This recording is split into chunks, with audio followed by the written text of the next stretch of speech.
If you recently found out that you're a 2-4 profile in human design, or you'd simply like to learn more about this particular profile, then this video is for you. Hi guys, my name is Veronica. I'm a mindset coach and human design guide with over 15 years experience in helping women achieve their version of success. Last year, I discovered human design, completely fell in love with it. It changed my life, it changed my business, and it changed the way that I feel about myself. So now I'm creating these videos to share what I've learned with you and what I'm still learning with you, so you can feel more confident and at peace with who you are, what you do, and how you do it.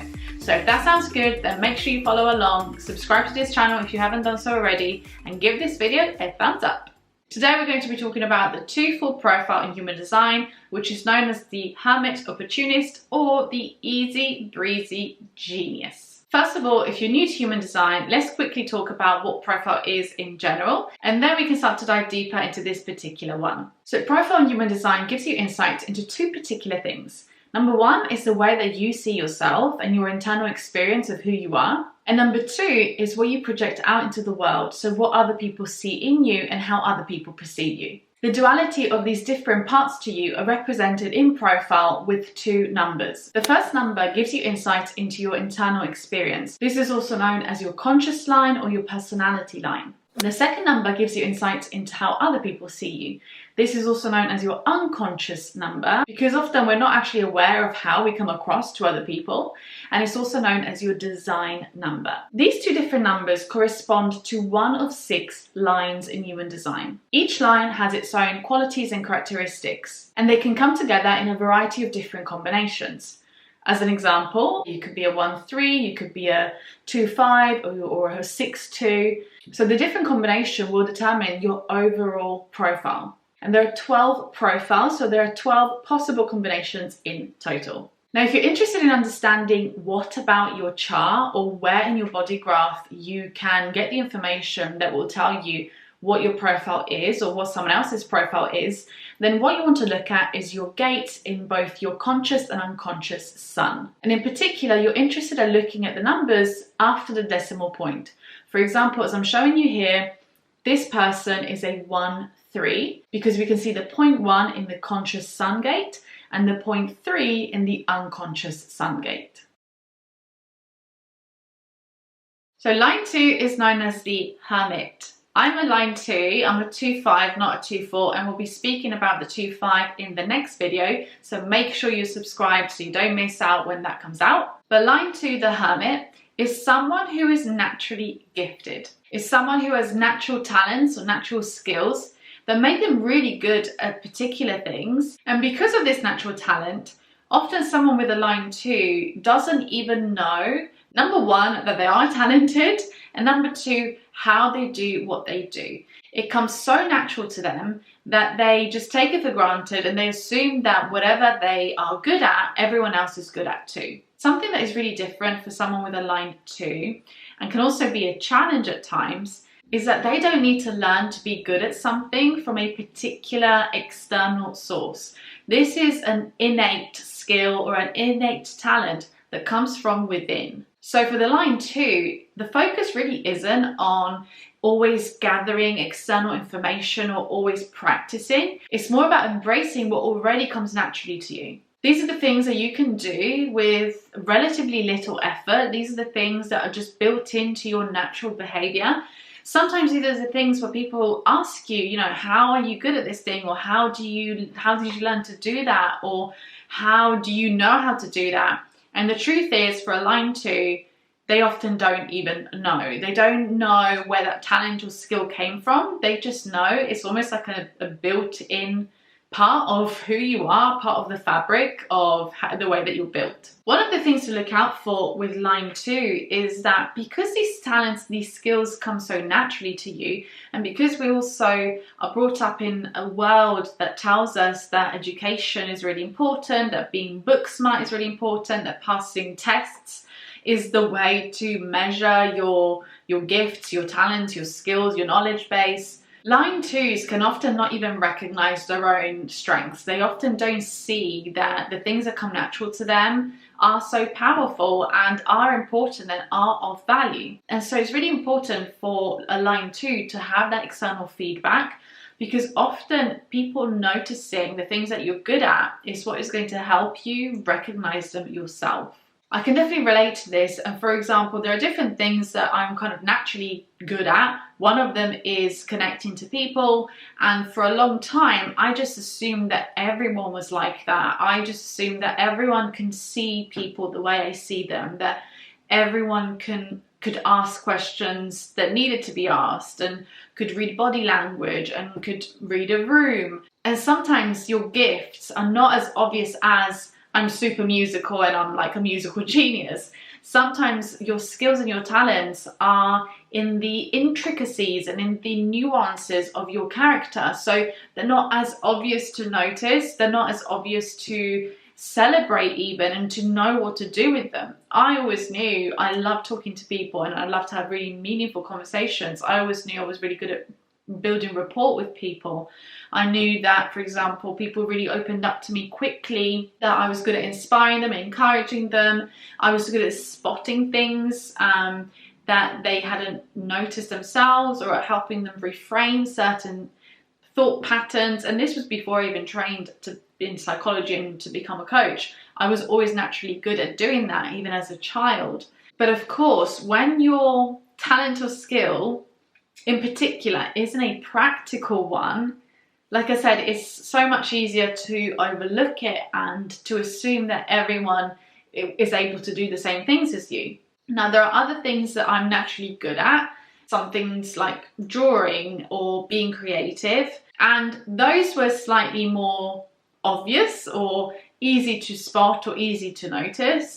So I remember as a child, I was known as being very creative and being good at drawing. But I suppose with the line 2, again, is that requiring that feedback, because I can remember as a child drawing and enjoying it and being good at it, and just assuming that everyone else could do the same as I could. And it wasn't until my mum or my teachers or my friends complimented me on my drawing skills, pointed out that they liked my drawings, that I started to realize, okay, maybe not everyone can draw, maybe not everyone has a particular talent or enjoys drawing or painting or being creative. So that external feedback, hugely important for line 2s. And the challenge that comes up for a line 2 as well is that they often think that they have got to back that natural gift with a qualification or an exam, or with the more standard way of learning things.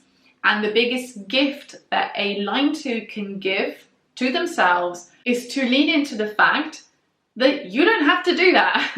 You know, there are certain things with line 2s that you're just good at. Go with it, enjoy the process, and share your gifts with the world in a positive way and to make a positive difference. You don't have to back those things up with 3 years of, art school, or with getting a particular qualification. Of course, there's a time and a place where those things are needed. But I think one of the biggest challenges and one of the biggest pieces of conditioning for a line 2 to overcome, which I've been working on and continue to work on for myself, is to embrace those natural gifts and to just do something good with them. Now, where the term hermit comes in is that when a line 2 is engaged in their gifts and is nurturing their talents, they can very much zone out, and they want to retreat and create a safe space where they can just do their thing. They can just be themselves, focus on what they like doing, and engage in the things that come natural to them. And that can lead them to quite literally become a little bit of a hermit. I definitely relate to that again. I need a lot of alone time, a lot of time where I can just focus on the things that matter to me, that I want to be doing, my work, my creative pursuits, whatever it may be. And I've got this desire to move away from everyone else and be in my own space so I can focus on my own things. And when that happens, you can even become a little bit of a recluse at times. So you have to really find the balance between this line and whatever your other line is, which for you guys watching this is probably a 4. For me, it's a 5, but nonetheless, it's about finding that harmony so that you're not just locking yourself away in your hermit cave and saying goodbye to the whole world and just focusing on your own stuff. and looking out for behaviors that come with that desire to be alone. Because, for example, line 2 can almost have this energy of like, leave me alone, don't talk to me, don't come near me, don't interrupt me, don't waste my time. I'm busy doing my things.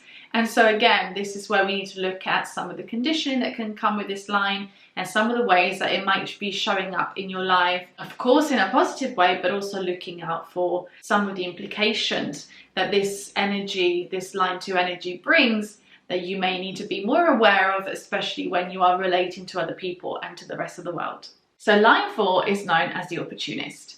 Line 4 is all about people. As a line 4, you're definitely someone who loves to be around people, and it's kind of like the universe knows that and will bring you opportunities through the people that you know. What makes you great around people and what makes you great in a social situation is also your ability to recognize who is a good and positive influence on you and who is not. This is definitely a skill that not everybody has, so it's really important for you to trust that intuition and allow it to guide you towards the people that are in alignment with you and stay away from those who are not. When you use your warm and friendly demeanor, which in this case you're probably doing without even realizing it, you will inevitably be attracting people to you. And when you then forge relationships with the people that resonate with you, this is when and how the opportunities that are meant for you will find you. So for you guys, it's really important to nurture your relationships, to nurture your connections to others, and to not be afraid to be selective in those connections, to not be afraid to almost be picky as to who you decide to spend your time with. Because it's kind of like the saying, your network is your net worth. The people around you can have a huge influence on you. As the saying goes, we are the average of the 5 people we hang around with. And this couldn't be more accurate for someone with a 4th line, because you guys are all about your people. Your people are really important to you. You are really important to your people. And so making sure that you're selective as to what the group around you looks like and how it makes you feel is really important. And it doesn't have to be difficult for you to understand who is a good fit for you and who isn't. It can be as simple as whoever you truly and genuinely enjoy spending time with is in your life for a reason. So use your authority in these instances and allow it to help you discern who is someone that you genuinely click with and you have a meaningful connection with, and who perhaps is in your life but isn't a great fit, doesn't bring you any joy, doesn't bring any positivity or add anything of value to you and to your life. And a great reminder for you guys is that the quality of your life really is determined by the quality of your relationships. So the more selective and curated your relationships are, the happier you will be. Now let's look at the 2 lines coming together, the 2 and the 4, to form the profile of the Hermit Opportunist, known as the easy breezy genius. So the way to create harmony between these 2 lines is to accept that you don't have to be one or the other, and to actually understand that both energies need one another to balance themselves out. You might often find that there's a little bit of inner conflict in you because the line 2 is pulling you in one direction and the line 4 is pulling you in another. So we've got the line 2 wanting you to retreat, wanting you to be a hermit, wanting you to focus on your gifts. And then we've got the line 4 that is all about people and it's all about connection and it's all about being out there, building relationships. And so they can almost be contradicting each other, and that's when you may feel like you're being pulled in 2 different directions, or you might find that you kind of wake up one day and you think you're one version of yourself, and then you wake up another day and you're a completely different person. It's not about being a different person, it's accepting that both energies are part of who you are, and it's about accepting that you need the time to retreat, to nurture your gifts, so that when you do go out and connect with others, you can share those gifts with them. Both of the aspects to your profile, both of the lines, have their own purpose. And so for you, it's really about learning to discern which part of you is required at any given moment. Maybe if you spent a whole day at a networking event, talking to people, making connections, having those conversations, you may well find that you need the next day to yourself. You need some alone time. You need time to retreat. And so the 2 energies can balance each other out. The real challenge is when we lean into one and completely ignore the other. So if you went months being a hermit and not connecting to other people, you would find that part of you felt unfulfilled, unhappy. Equally, if you are always out, always connecting, always socializing or networking or building relationships, you'll probably find you'll burn out very, very quickly. And so you can see that they are not opposites, they are companions. They need to collaborate.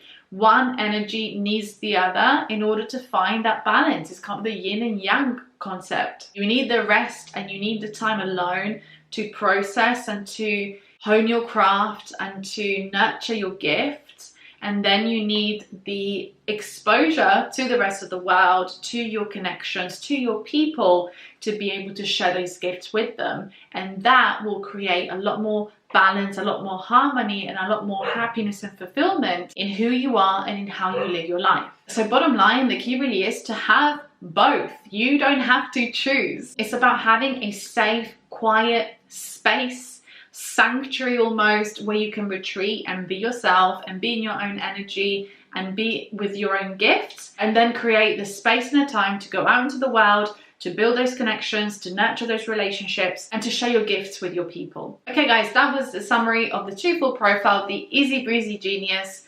You guys, I very much relate to your line 2, especially the internal line 2, the conscious line 2, that wants you to hermit away, but you're too gifted to not be doing that, and people love you too much. You're a people's person, you love people, people love you, so you can't just be hiding away, even though we're often tempted to want to do that as a line 2. So find your balance. Find a rhythm and a lifestyle that honors both sides to you, and you will be a gift to the world and to all the people that you touch with your presence. So I hope you enjoyed this video. As always, if you have any questions whatsoever, please leave them in the comment section below. If you would like to explore your human design even further, then I do encourage you to book in a human design reading with me. You can find all the details, all the information over on my website. I will leave the link in the description box below. I hope to see you here next week, so make sure you subscribe if you haven't done so already, and give it a thumbs up to make my day. And I will see you here in the next video. Bye guys.